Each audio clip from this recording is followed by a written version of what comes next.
इसको गले उतारने की कोशिश कर रहे थे, इसलिए कठोर शब्दों का उपयोग करना पड़ा। सावरकर जी द्वेष्टा नहीं थे, लेकिन परिस्थितियां ऐसी थी, तो जिस भाषा में जो बात समझ में आती है उस भाषा में उसको बोलना पड़ता है। अपनी बात समझाने के लिए या शास्त्रार्थ करने के लिए जब लोग बोलने लगते हैं तो आवाज तपती है ना, वो शत्रु थोड़ी है। हमारे संसद में क्या होता है, मारपीट ही नहीं होती बस, बाकी तो सब होता ही है। लेकिन बाहर आने के बाद एक ही जगह चाय पीते हुए सब मिलते हैं, हंसी मजाक सब चलते हैं, शादी ब्याह में एक दूसरे के घर जाते आते हैं। तो ये सब समझते हैं कि उस परिस्थिति में उस प्रकार की बात होती है। सावरकर जी का हिंदुत्व, विवेकानंद का हिंदुत्व, इनका हिंदुत्व, ये ऐसे बोलने की फैशन हो गई। हिंदुत्व एक ही है, वो पहले से है और आखिर तक वही रहेगा, वो सनातन है। सावरकर जी ने उसका उद्घोष जोर से करना आवश्यक समझा परिस्थिति को देखकर, और हम जानते हैं अब इतने वर्षों के बाद स्वतंत्रता के 75वें वर्ष पर दहलीज पर खड़े होके हम जब परिस्थितियों को देखते हैं, हमको ध्यान में आता है कि वो जोर से बोलने की तब भी आवश्यकता थी। सब बोलते तो शायद विभाजन नहीं होता,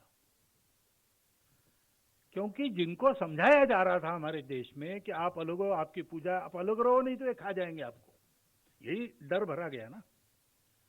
उनको हमको ये समझाना था कि भाई इस देश में ऐसा कभी हुआ नहीं है, बाकी सारे देशों में ऐसा हुआ है दुनिया में, लेकिन हमारे यहां तो विश्व का हर देश जब भी दिग्भ्रमित हो लड़खड़ाया, सत्य की पहचान करने इस धरा के पास आया, भूमि हर दलित को पुचकारती, हर पतित को उद्धारती। ऐसा हमारा देश है, यहां जितने आए उतने विद्यमान है और सब चल रहे हैं और सबका स्वागत है, स्वीकार है।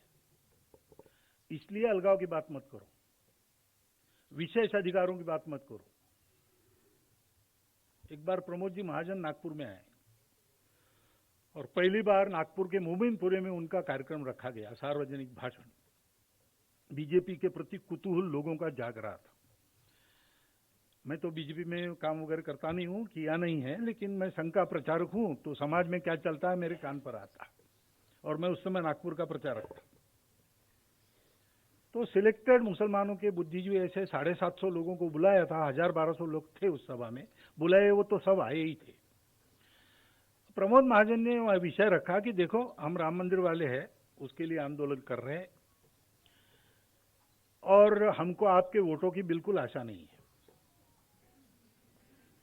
तो ये सभा आपको आपके वोट प्राप्त करने के लिए नहीं है, हम क्या सोचते हैं वो बताने के लिए।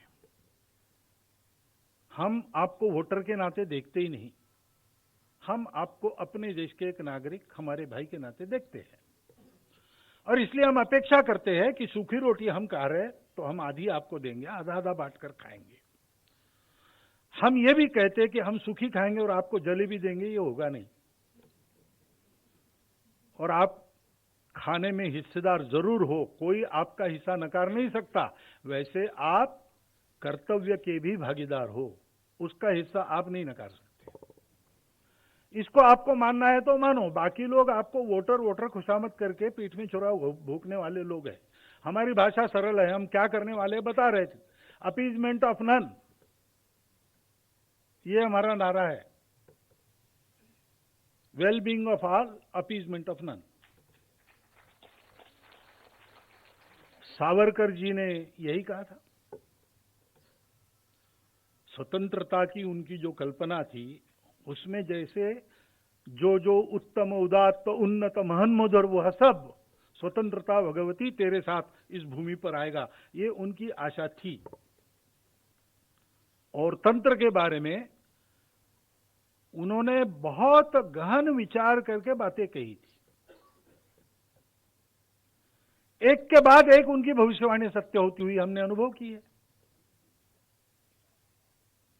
स्वतंत्र भारत हुआ तब उन्होंने कहा कि युवाओं का मिलिटराइजेशन होना चाहिए, क्योंकि हमको लड़ना पड़ेगा, एक तो देश खंडित हुआ है, शांति के लिए देश के। अखिलेश यादव की